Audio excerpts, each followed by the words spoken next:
This presentation is brought to you by the Zach Ross Foundation, a global philanthropic organization with a focus on poverty, education, and mental health.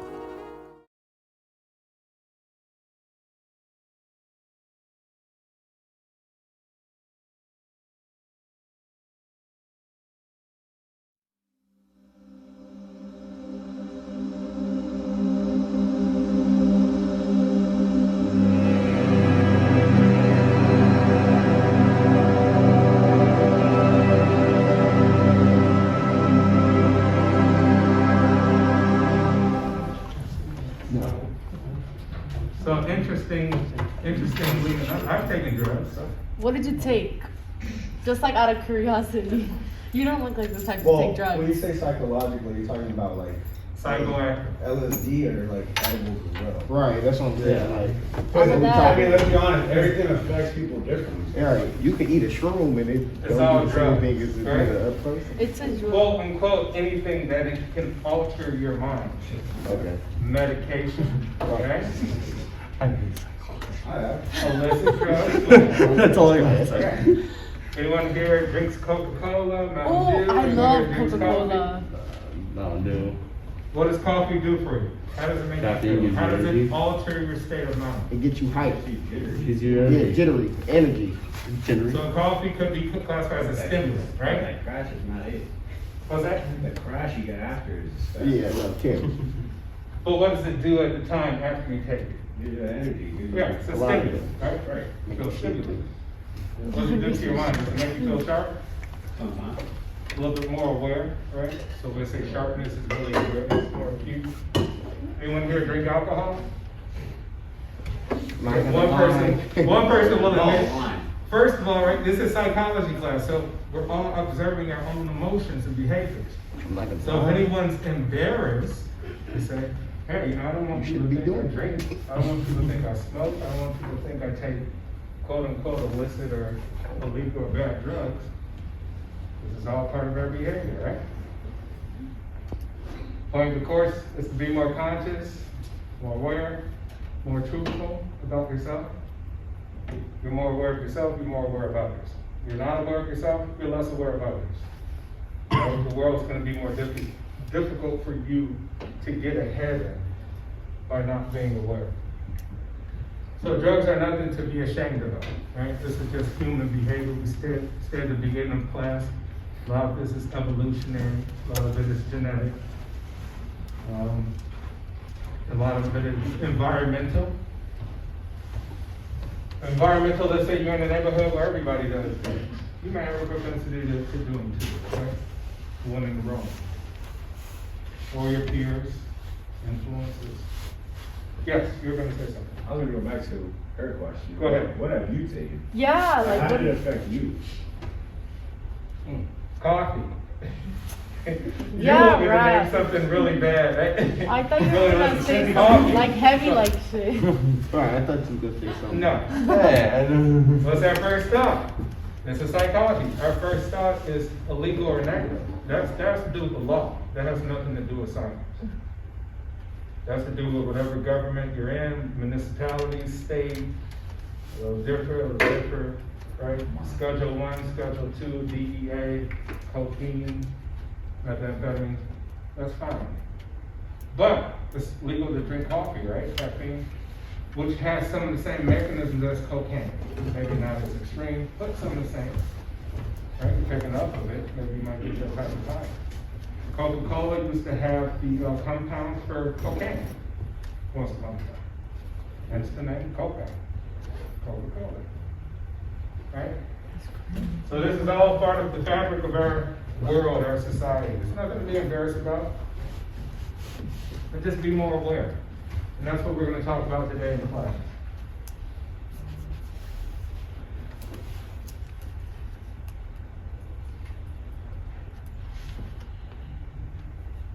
All right, tolerance and addiction. Who here knows someone who has an addiction to, say, a heavy drug, we would just call it? Okay, does it impact those people's lives a lot, or are Yeah. they Yeah. Definitely. are they functional Nope. substance abusers? You know, it affects a lot. It impacts your life a lot, okay? Some people are functional, right? Some people are functional alcoholics, right? Some people smoke marijuana several times a day and, you know, they're fine. I don't smoke. Why do you- It differs based on our body chemistry, our history, our genetics, so on and so forth, and the amount that you take, right? So tolerance and addiction. Some people can tolerate, some people cannot tolerate. Some people have extreme problems. The APA defines substance abuse disorders as drugs that continue despite significant life disruption, meaning that abuse typically only exists if it disrupts your life, right? And so you could drink alcohol a ton. If it never disrupts your life, and you never medically have any issues, right? Liver disease, what have you, pancreas issues, then maybe you're quite all right. Maybe you don't fit into the definition or category of a substance abuser. Your body handles it better than the next person, right? So keep in mind, things can be subjective, which is part of this class, like, hey, looking at things from a different point of view. And that's kind of what I'm looking for on the exam. You know, and analyze exactly like, hey, does that actually meet the criteria of that thing? Can I argue against that? You know, what if this? What if that? That's what I'm looking for on the exam. You know, in which case, you'll have your laptops. This is psychology. I know you guys are going and on the internet to try to sound fancy schmancy, like you're super intelligent, which is fine, you may be super intelligent. But at the same time, you're only discounting yourselves, which means I'm looking just for truthful answers. Using your mind, truthful answers, based off your perspective. Which is, you know, as a serious academic, you typically want to start having your own arguments. And, you know, you can reference other things, you know, you can reference cite different things if you need to. But particularly this class is to learn and engage, right? Other classes you do multiple choice, which I tell you memory is a whole different set of intelligence, doesn't necessarily dictate problem solving, right? Some people get straight A's and go into Harvard because they have exceptional memories, not because they can problem solve.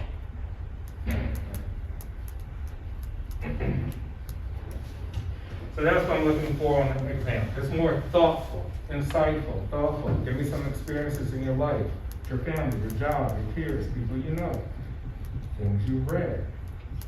Right? We want to apply real life situations to class so we get our money's worth and not just apply textbook definitions and concepts, because I've been a student, that stuff is worthless if you can't apply it to real life. Right? It's like learning trigonometry. It's like, hey, you ever use trigonometry in real life? And someone's like, no. Oh, what's the point? Right? But if you can apply it to real life, you can learn that. Back to the APA. Brain changes may persist after quitting, but you'll have those cravings. You know, we've all had cravings for certain things, but once you become addicted or abusive to certain substances, those cravings can become extremely bad, in which case, you may do anything to get it.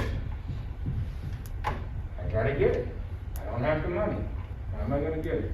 Anybody can answer the question. I don't have the money, how am I gonna get it? I take it. Right? So substance abuse also impedes people's life from a criminal point of view, gets them in legal trouble, heavy fines, et cetera, et cetera. Severity varies from mild to moderate to severe. Typically any disorder, mild, moderate, severe, not the substance abuse, but any disorder, schizophrenia, personality disorders, like antisocial personality disorder, right? Sociopaths, psychopaths. These so yeah, mild, moderate, severe. Some of the indicators of substance abuse disorder: diminished control, So you like control over yourself. You like control over if you can stop. Can you stop? Who here in the class feels like they're addicted to something? It doesn't have to be a substance. What do you feel that you're addicted to? If you don't mind.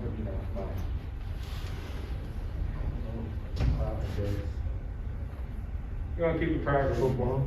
Huh? Football. Okay, you're addicted, maybe, is it competition you're addicted to? Yeah. Okay, you're addicted to competition, winning, right? I wanna win, I get better, I wanna win. Yes, sir. My phone. You what? My phone. Your phone? Alright, okay, we have addiction. Can you stop? Can you stop for a day? Do you think you can stop for 24 hours No. with your phone? Honestly, if I'm gonna be honest, probably no. Without 24 hours, no. Think of that, think of that concept, will you die if you stop for a day? Yes, sir. Let's say money, right? Of course not. What's your, someone's asked, if you make that statement and we have to go beyond that, we say, well, why are you addicted to money? Once you like get another 1,000, you want to keep on getting the next 1,000. Yeah, but what does the money do for you that you need to constantly get it? So maybe you're addicted to freedom of choices, right? Some people don't have the luxury of choice. People can't go buy a $1,500 Moncler jacket just on a It could be, but very well so. If you have it, it doesn't matter, right? It doesn't matter. It's right. Ferrari, Lamborghini, it doesn't matter. Point is, we all may face some sort of addiction, but just apply addiction to phone, to internet, to social media, to what have you, to substances. You just think of if there's a physical thing, you're like, man, the phone is a physical thing, So there's a high correlation to our smartphones to a substance. It's a physical thing, but you're not actually consuming it to your body, which can have some real mental effects. But just piece those two together, there's a correlation there. Diminished social functioning, which has 3 indicators we'll get to. Hazardous use, which means that if you use a particular substance, there's an extreme hazard, say alcohol. You use alcohol, there's an extreme hazard if you decide to drive. Right? You're wasted if you decide to drive. You lose control of your actual motor functions to a high degree. Right? But you may feel more confident. Alcohol boosts confidence. So the person who's the introvert is now the extrovert at the bar. I don't normally talk to people. Now I'm the life of the party. It could get you in a lot of trouble.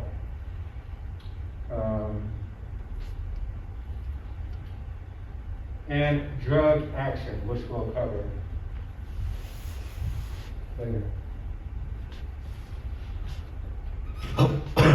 So tolerance of addiction. With continued use of alcohol and drugs, excluding marijuana, users develop tolerance as the brain chemistry adapts, right? We say we as human beings evolve naturally, so we'll begin to also evolve with the drugs we take, the substances we use, which means that it may not have the same effect, right?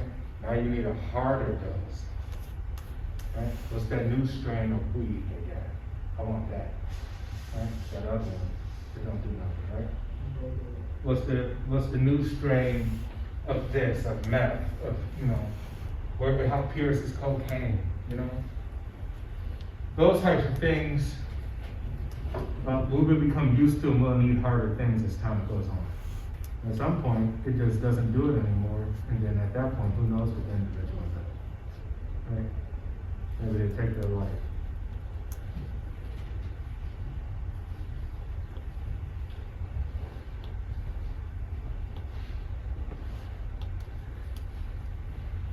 So larger doses, which increase the risk of addiction, right? So you're taking even larger doses, your addiction is getting even bigger. You're doing more erratic things, more crazy things.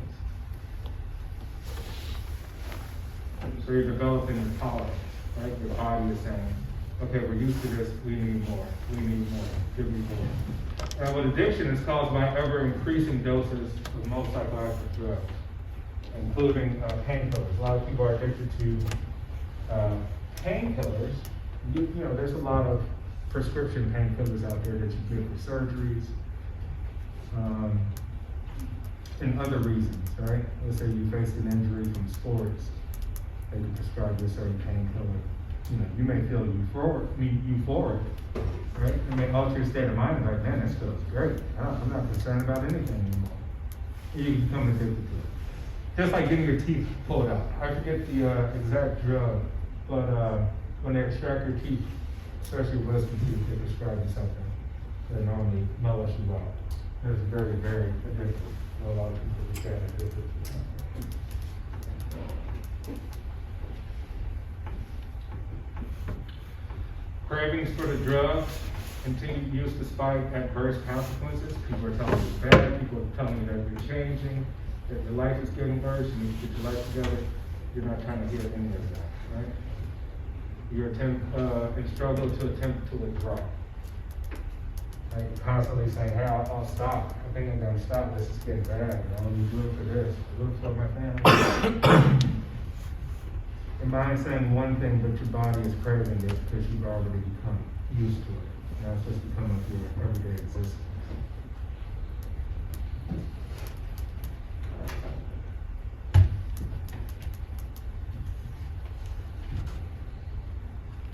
Behavioral addictions.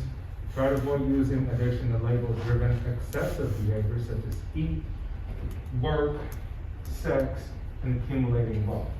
So you talk about making more money, right? Sometimes, as psychologists, you try to avoid calling that an addiction, right? And so, right, because we call Bezos and Bernard Arnault, who owns Louis Vuitton, Roy Hennessy, and Warren Buffett and those guys addicted to wealth. Right? We wouldn't necessarily say that because there's typically something behind that, right? There's a root. There's a root besides the actual wealth itself. Same goes with sex. Sometimes very difficult to classify as sex addict. Yeah? It can be very subjective. Eating addictions. Depends on your body chemistry, your body makeup, how much it affects you. Some people can eat a ton. Doesn't bother them one bit. They stay skinny, they never gain weight, doesn't bother their blood pressure, cholesterol, none of that. And other people, they struggle.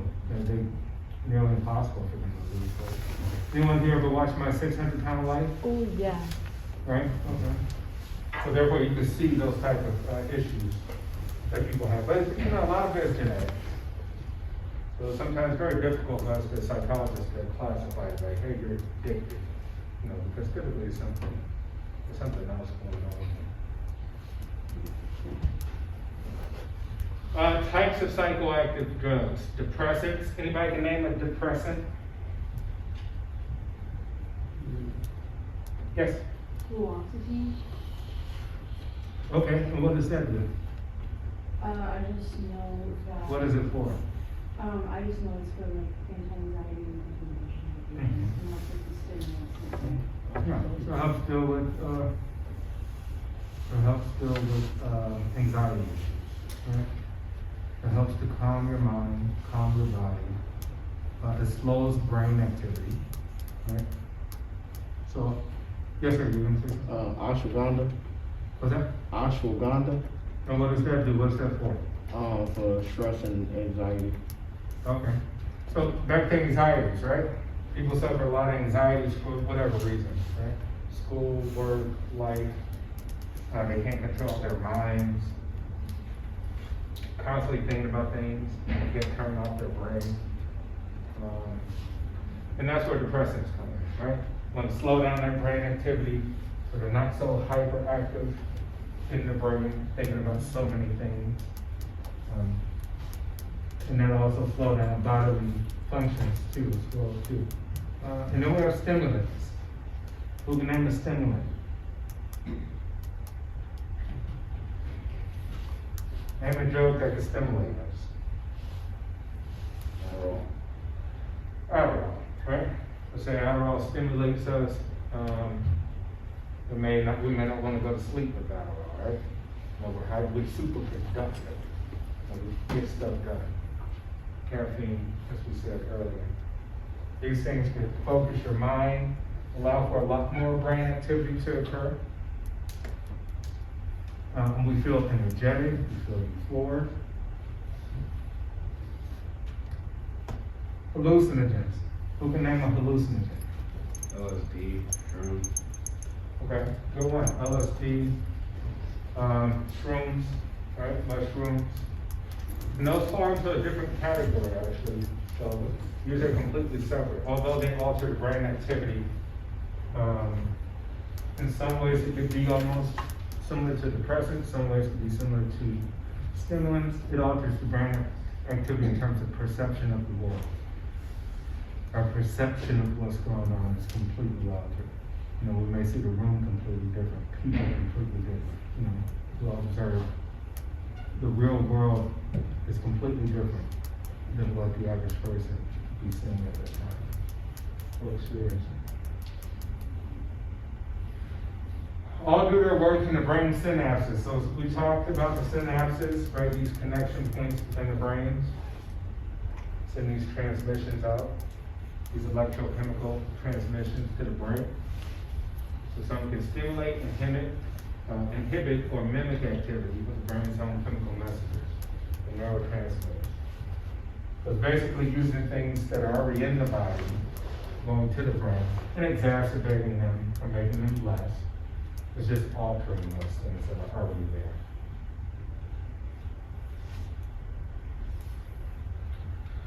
So alcohol is a depressant, a disinhibitor. Specifically, alcohol slows the activity in the brain, which can make people feel more comfortable. Right? We talked about things you may take for anxiety, just to relax you. If you're more relaxed, your behavior will alter, and maybe be more talkative than you normally would be. So maybe be more disengaging overall. Right? Maybe be more flirtatious. Maybe be more loud than you normally would be. Maybe be more a little bit aggressive than you normally would be. Right? It really just depends on what's already there in that person. Right? This is really just exacerbating things that are already there. Alcohol use disorder, marked by tolerance, withdrawal, and drive to continue problematic use. So we talked about slowing neural processing, disrupts your memory. Hey, I forgot what happened when I was wasted last night. You totally forgot. You have no idea what happened last night. That's what everybody else is telling you what happened. Maybe good, maybe bad. Maybe the police shows up at your door and be like, hey, you remember? Reduce self-awareness, which can be good. Could be good if you're maybe introverted, right? You may be more boisterous, have more confidence in what you normally feel. When you come back and you're sober, now your confidence is back low.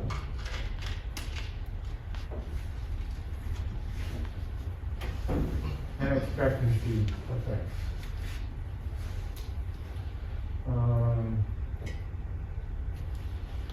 Barbiturates.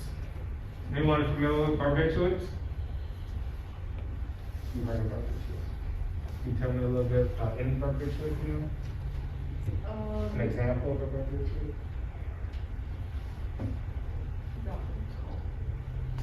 But it like calms you down. Mm-hmm. All right, slows a lot of processes in central nervous system. They use it for, barbiturates are used for anesthesia, right? Amongst many other things, right? Put animals to sleep, they need surgery. They just need to calm the animal. But they use it in anesthesia, which is basically, would the human body be able to have your chest cut open if you could feel it? You go in and do some surgery, probably not. You won't be able to handle it, right? So in order to do certain things, you have to stop the actual signals going to your central nervous system. You won't be able to feel us cutting out an organ out your body, right? You won't be able to feel it. And you'll feel it once you wake back up. Once you're down, no. So it suppresses the nervous system or depresses the activity. And this also can be lethal when combined with alcohol. So there are certain drugs out there you definitely don't want to be mixing.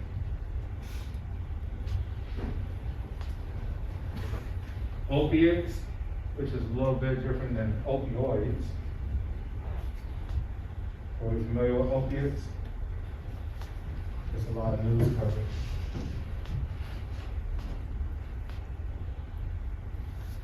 So it also depresses neural functioning, right? So it's a downer.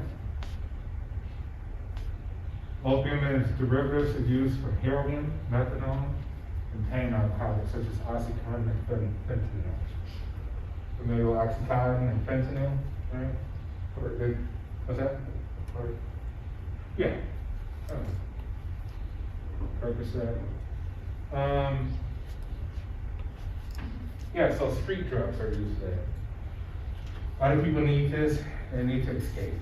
You see, a lot of times you see these things, and doesn't necessarily have to be in impoverished, right, areas. It could be pretty much anywhere where people need an escape. It could be wealthy, it could be poor, it doesn't matter. Typically, people need an escape from their environment.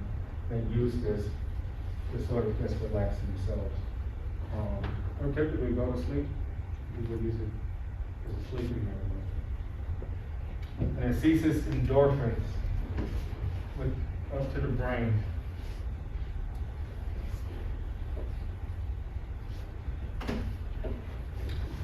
Stimulants, we said, like coffee, excite neural activity and speed up body functions, rise in energy and self-confidence. Right? So cigarettes is also a stimulant. A lot of people, thought it may have been a depressant, like going to take you down. Typically, people smoke cigarettes do it because they make their minds a little bit sharper. Right? So everybody's like, hey, I got to take my cigarette break. Yeah, they kind of re-energize like they will with coffee. So they have a second round of energy to focus and kind of get through the day. Anyone here smoke cigarettes? Oh, no. No?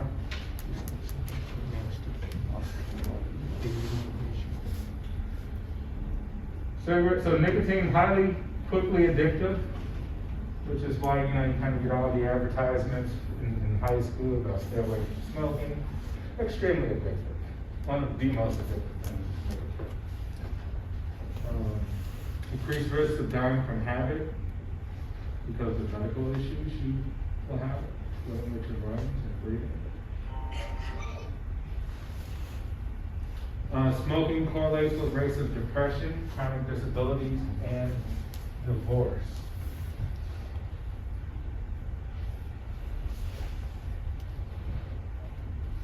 Why do we think that as a stimulant, smoking will correlate with higher rates of depression, chronic disabilities, and divorce? Anybody want to take a guess? Let's just say depression and divorce. Why would there be a correlation between the two? Between the smoking. What's that? Usually when people become like depressed, they kind of take away the energy from the other individual that they're with, thus making some people make a decision for themselves, just leave. Sometimes ending in divorces. Yeah. Yeah, absolutely. Right. We talked about escapism. But we also talked earlier about things that are very addictive you need more of. So eventually you need more cigarettes a day, now you pull the smoke a pack, now you smoke a pack a pound. And if you're not smoking, when you're smoking, you're up. So if you're not smoking, where are you? You're down. Right? So if you're down when you're sober all the time, eventually that's going to affect any sort of social relationships or intimate relationships you have.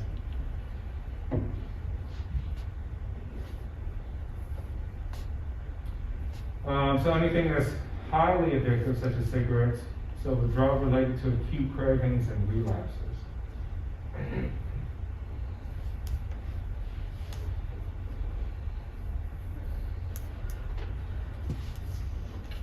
So the effects of nicotine arouses the brain into a state of increased alertness. We say just like coffee does.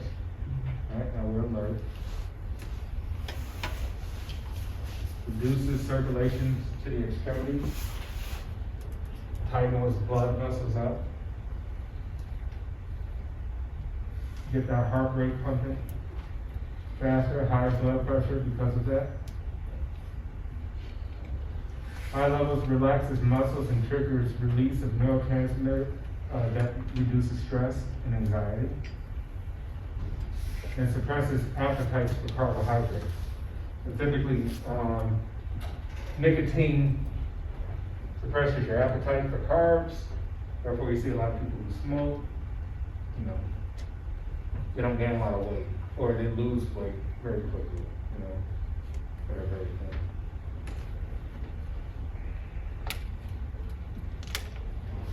So encourage your appetite.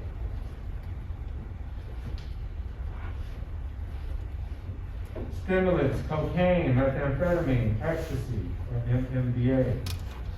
Are we familiar with meth and ecstasy here?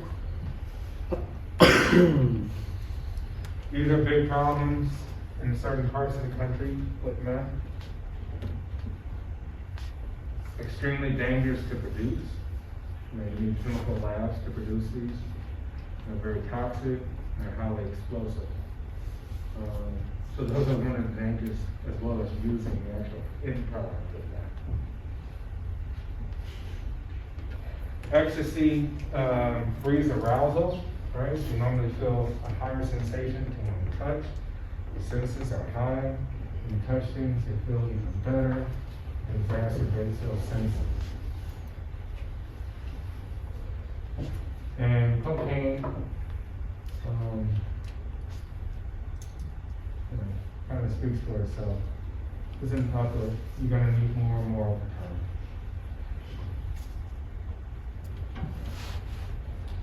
So this euphoria of cocaine, and there's a crash. You talked earlier about caffeine. Caffeine has a crash too, right?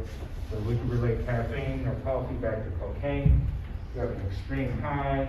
We're very aware, and then after it's gone, you have an extreme crash, right? And after that, you may feel somewhat depressed. You can feel very low. Anxiety may increase at that point again. And so this is just a graph showing how the process works, right? And the neurons and that action potential we talked about last week. The gap here, where we receive the neurons and the neurotransmitters. So this is just a biological example of that. None of this is on the exam, so you won't get that deep.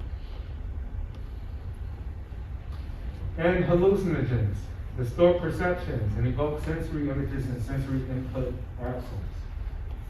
Order of brain hallucinogens, simple genetic geometric forms. Right, so shapes look differently when you're on hallucinogens than they would normally. More meaningful images. People say you can see more things looking at certain objects than the average person could. Feelings of separation from the body, right? So the sort of out-of-body experience that people have, dreamlike scenes, near-death experience, those types of things happen with.